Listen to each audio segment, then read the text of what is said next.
This is a lecture from OpenTuition. To benefit from the lecture, you should download the free lecture notes from opentuition.com. Now we look at evidence. But before we begin that, let's have a look at this diagram, which kind of orientates us as to where we've got to in a typical audit.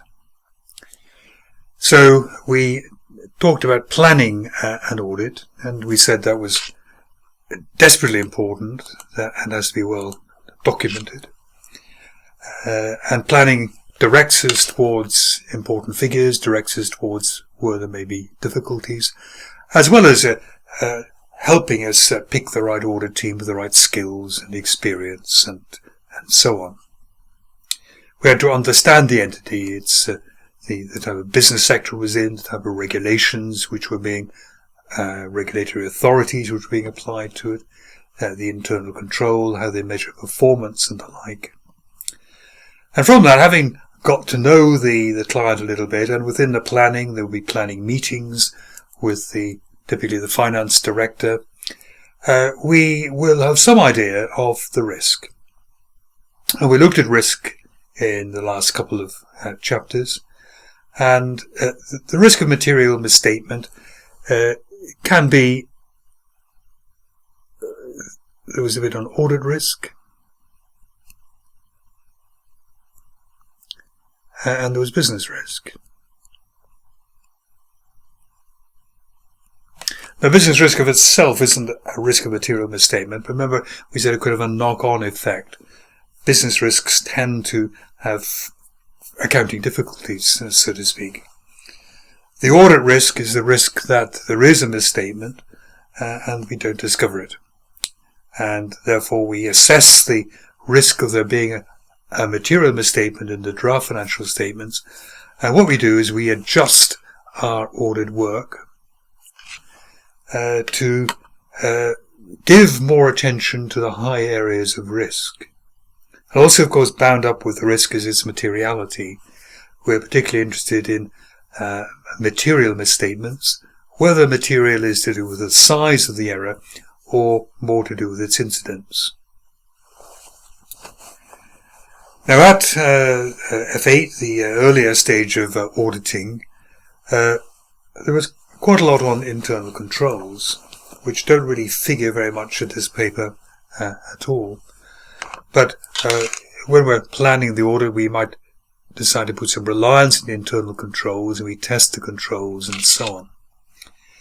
If the controls are satisfactory, then we have relatively limited substantive tests. If the controls are satisfactory, it means the control risk is low, so that even if errors have occurred, they are likely to be picked up by the client's own system of internal control.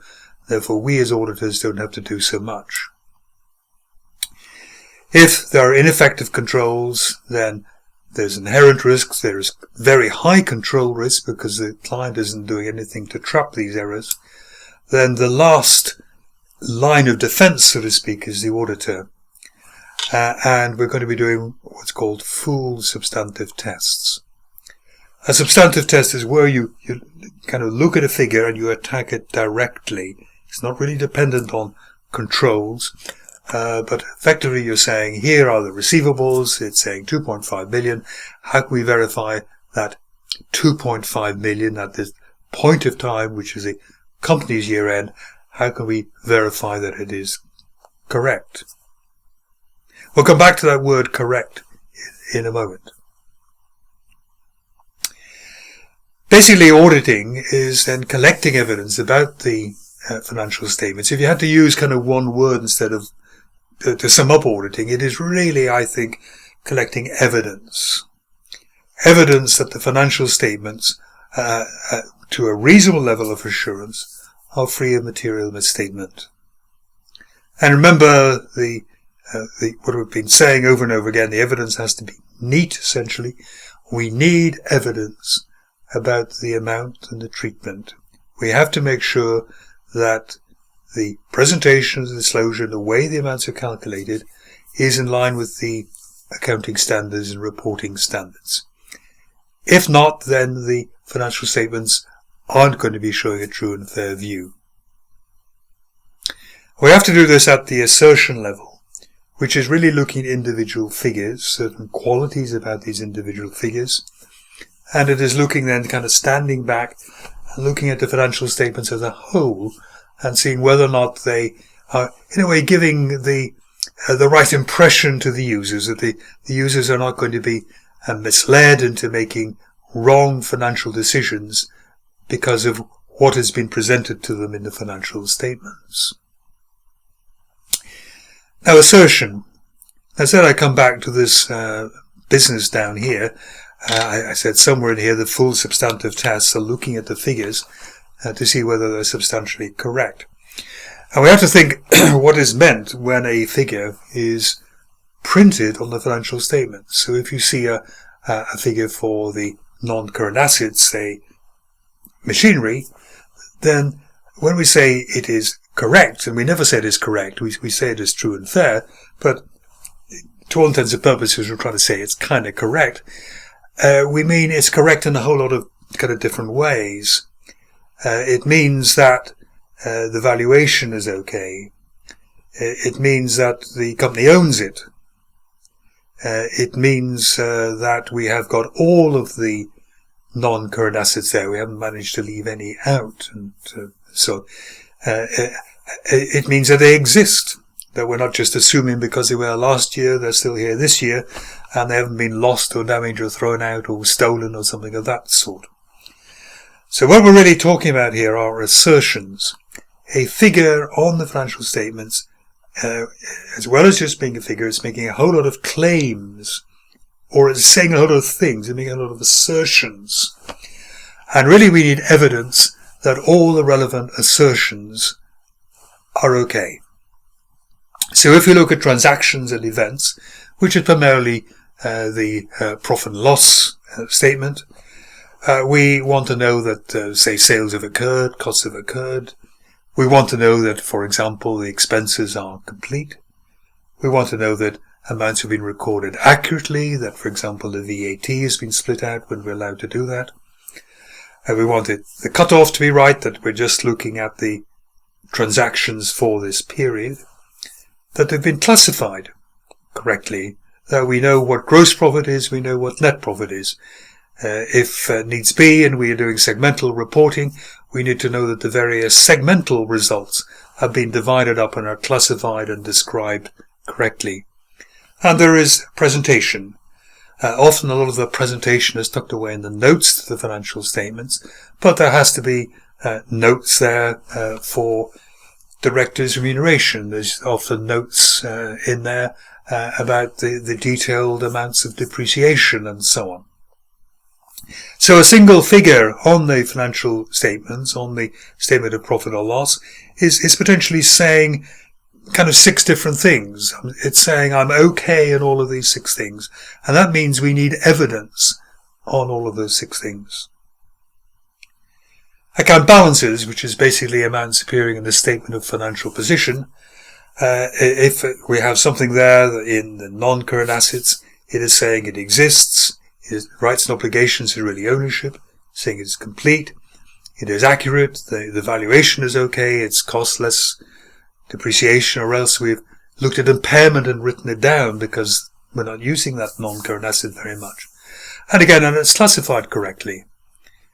That loans repayable in 9 months are classified as current liabilities, whereas those over a year are going to be classified as long-term liabilities. That if we say something is plant and machinery, it shouldn't really be in motor vehicles. And presentation. That we present the information, set out the statement of financial position properly, if you like. That we have the right notes explaining certain accounting policies to comply with the various accounting standards and reporting standards. Again, we need evidence for all of this. Now, this should be old stuff. This is what was meant in earlier auditing papers. But I suppose here it's meant again, but sometimes you need evidence about slightly more subtle amounts. So if there's a construction contract which is lasting over several years, you really should be taking a little bit of a profit each year. and you need to find evidence that they're taking an allowable amount of profit each year, and you need evidence that the whole contract isn't going to turn into a loss, in which case you have to take the whole of the loss immediately. If you're looking at leases, you need evidence to classify them properly and present them properly, either as finance leases or operating leases. So you need to know what the tests for those are. You need to know that if it's a finance lease, then roughly speaking, the fair value of the asset roughly corresponds with the value of the lease payments. And if you are essentially giving that, the thumbs up to that, then what is your evidence that the fair value of the asset is actually roughly matching the value of the lease payments? So all of these extra bits coming from the standards, the accounting standards, tend to require extra bits of evidence to support them. And that's going further, if you like, than F8 was. Sources of evidence. Nothing new here. Analytical procedures, that's looking at ratios and comparisons. Inquiry and confirmation. Inquiring is usually you ask somebody within the company. And I would put in here something which is probably increasingly important at this level here, are management representations.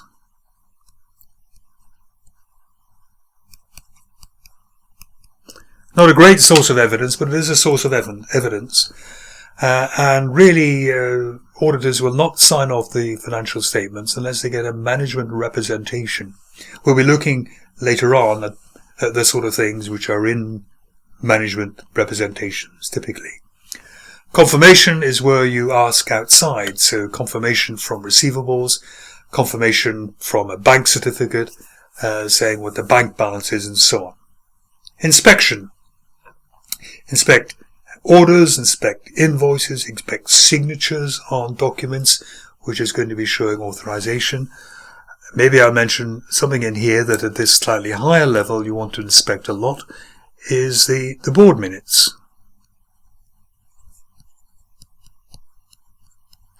You expect anything, shall we say, anything which might be a little bit difficult to be discussed by the board.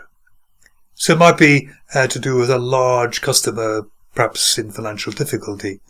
It might be talking about how a construction contract is going.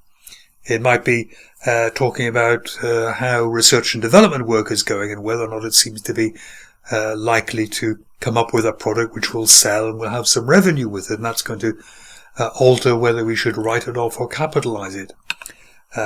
So inspection of board minutes, you expect important stuff to have been discussed there. Observation. You can observe people for items for their existence. You can observe people as they carry out tests, and so on. You can observe the condition of the machine. You might be able to see that the machine is not being used. And if it's not being used, then what we have to think about is impairment to bring the asset down to a different carrying value, much lower than maybe its cost, less depreciation. And then we have recalculation and reperformance. You recalculate maybe the profit on the construction contract, recalculate the amount which has been capitalized on development costs. All of these come in again. In a way, there is no other method under the sun than these 5 methods. It just might be we're applying them in slightly more sophisticated situations. Remember, again, the importance of analytical procedures. It's used really in 3 places. It's immensely important in planning. If you see the gross profit percentage jump from 40 to 60%, as soon as you're given the draft financial statements to begin your planning, you know there's a potential problem there, or certainly a risk that you're going to have to address. If you see the inventory days doubling, you immediately see that could be a problem that we can't sell as inventory. It's used as a source of evidence itself. So if 2 ratios haven't changed very much from one year to the next, there's a kind of comfort being given that it's probably right, that nothing has kind of rocked the boat there. And finally, it is used at final reviews. When you stand back, you've been really engrossed in all this detail. Now you stand back and look at the financial statements as a whole and kind of saying, do they make sense? Do they hold together? Are they believable? Also, it's looking at consistency with our understanding. So if we understand that the company entirely deals on a cash basis, or almost entirely deals on a cash basis, and then we see the significant debtor days, we begin to wonder, have they changed their method of doing business and the like. You can be asked to do analytical procedures. You could be presented with a draft set of financial statements, and you could be asked to look at that, and between that and various notes and comments and so on added to the question, you could do analytical procedures and say, this has moved a lot, this has changed a lot, this seems to be at odds with maybe what the directors said in the planning meeting, and you have to identify the risk, and you might have to identify what further work that this might imply. Now, to see how evidence can be examined, you should have a look at a lecture called Clooney, which is based on a question again from December 2010, where it asks you to comment on the matters that you should consider and state the audit evidence you would expect to find in your review of the audit working papers in respect to 3 different aspects of the financial statements.